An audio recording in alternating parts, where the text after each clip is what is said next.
Break के बाद एक बार फिर से आपका स्वागत है। लोगों के सवाल लें और गौरी के जवाब लें, इससे पहले एक महत्वपूर्ण जानकारी आपको बता दूं कि अगर आप कोई ट्रांजैक्शन छिपाते हैं इनकम टैक्स डिपार्टमेंट से, तो अब ये कच्चा चिट्ठा खुलने वाला है, क्योंकि फॉर्म 26 AS में महत्वपूर्ण बदलाव किए गए हैं। अब तक इसमें रिफंड, TDS, TCS जैसी जानकारी होती थी, लेकिन अब इसमें कई सारे ट्रांजैक्शन की भी जानकारी दी जाएगी। गौरी बताइए, इस फॉर्म में क्या महत्वपूर्ण बदलाव किए गए हैं?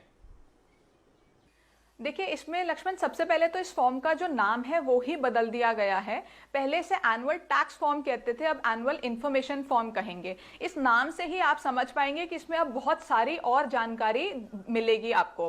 देखिए, अभी तक क्या होता था, जैसे आपने अभी बोला कि इसमें TDS, TCS, refund, AIR transactions ऐसी कुछ जानकारी मिलती थी, लेकिन अब आपको सारी फाइनेंशियल ट्रांजैक्शंस की जानकारी इसमें मिलेगी। यानी कि आपने कोई शेयर्स खरीदे, म्यूचुअल फंड्स खरीदे, आपने कोई प्रॉपर्टीज खरीदी, बेची, या आपकी कोई प्रोसीडिंग चल रही थी वो कंप्लीट हो गई या वो ऑनगोइंग भी है, उन सब की जानकारी आपको 26 AS में अब मिलेगी। यानी कि अब आप जो लोग कहते थे कि हमने गलती से इंफॉर्मेशन रिटर्न में नहीं दिखाई, या हम भूल गए, या जान के नहीं दिखाते थे, इन सब का अब वो सहारा नहीं ले सकते। जितनी इंफॉर्मेशन 26 AS में आ गई वो तो उनको वैसे ही दिखानी पड़ेगी, तो उसमें से कुछ भी छूटेगा नहीं और सही जानकारी सरकार के पास पहुंचेगी।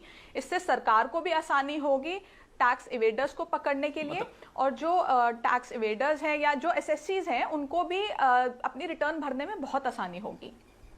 मुझे लगता है दो चीजें, अगर किसी ने अनजाने में कोई ट्रांजैक्शन बताना भूल गया तो ये फॉर्म जो है IS वो बताएगा कि ये आपकी जानकारी थी जो आप बताना भूल गए, और दूसरा कोई अगर जानबूझकर जानकारी छुपाना चाहता है तो वो भी जानकारी नहीं छुपा पाएगा। तो काफी महत्वपूर्ण फॉर्म है। इसकी जानकारी जो इस फॉर्म में है, इसको बिल्कुल बारीकी से आप जरूर ध्यान दीजिएगा जब फॉर्म आपके पास आए तो। अगले कॉलर हमारे पास है उत्तर प्रदेश के बहराइच से योगेश मोहन श्रीवास्तव जी। योगेश मोहन जी, क्या सवाल है आपके? नमस्ते सर। ठीक है सर, नमस्ते सर। नमस्ते जी, सवाल क्या है आपके? हाँ, सवाल है सर कि हमारा एक फर्म है, उसकी एक बिल्डिंग जो 71-72 में बनी है, उसके बाद से बंद हो गई है, और उस बिल्डिंग को हम बेचना चाह रहे हैं, तो क्या उस पर कैपिटल गेन हमको देना होगा? अगर देना है तो कितने % देना होगा?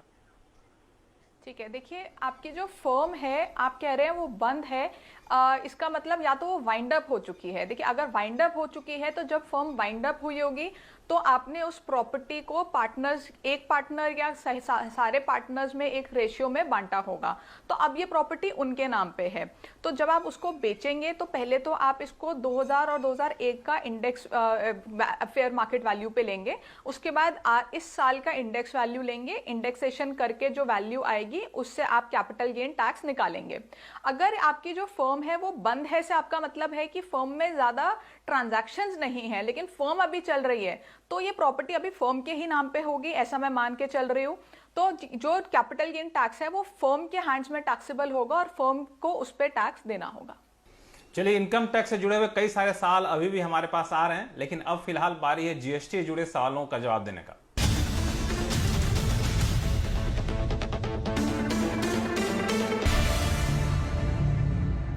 GST से जुड़े सवालों पर पहला फोन कॉल हमारे पास आया है हरियाणा के पानीपत से सूर्य प्रकाश सिंह साहब का। सूर्य प्रकाश जी, क्या सवाल है आपके, जरा बताइए। सर, मेरा सवाल ये है कि कोई भी सर्विस एक रेसिपेंट ले रहा है या कोई मटेरियल ले रहा है और उसके ऊपर वो डिले करता है सर्विस प्रोवाइडर या सप्लाई प्रोवाइडर जो भी है, और रेसिपेंट जो है उस पर चार्ज करता है as a late delivery clause, तो उस लेट डिलीवरी अमाउंट पे GST के क्या प्रोविजन है? देखिए, इसमें पहले तो दो चीजें होती हैं पेनल्टी के केस में। अगर पेनल्टी चार्ज करी जा रही है, यानी कि सपोज करें इनवॉइस वैल्यू 1 लाख रुपए है और उस पर क्योंकि डिले हुआ है तो अब आपको 1,10,000 मिल रहे हैं, तो GST पूरा 1,10,000 पे लगेगा। अगर डिले की वजह से कोई पेनल्टी लोग कम दे रहे हैं, काट के दे रहे हैं, और 90,000 का इनवॉइस रेज हो रहा है, 10,000 का पेनल्टी काट लिया जाता है, तो उस 10,000 पे GST देने की कोई जरूरत नहीं होगी। आप इसको डेबिट नोट और क्रेडिट नोट के थ्रू एडजस्ट कर सकते हैं, इसका जो इफेक्ट है वो नलिफाई हो जाएगा। चलिए, हमारे साथ अगला सवाल आया है उत्तर प्रदेश के बलिया से वेद प्रकाश अग्रवाल जी का, जो हमारे साथ फोन लाइन पे जुड़ गए हैं। वेद प्रकाश जी, क्या हाल है आपके, क्या सवाल है, बताइए। जी सर, जीएसटी से संबंधित मेरी यह समस्या है कि मैं कंपोजिशन डीलर में 31 मार्च 2020 तक था। अब 1 अप्रैल 2020 से मैं रेगुलर डीलर में शिफ्ट होने के लिए TMP 0 फॉर्म द्वारा आवेदन किया 6 अप्रैल को। अब मेरे को 1 महीने के अंदर ITC 01 में स्टॉक देना था, जो कि लॉकडाउन की वजह से मैं नहीं दे पाया। अब ऐसी सूरत में मैं अपने स्टॉक पे ITC कैसे क्लेम करूं?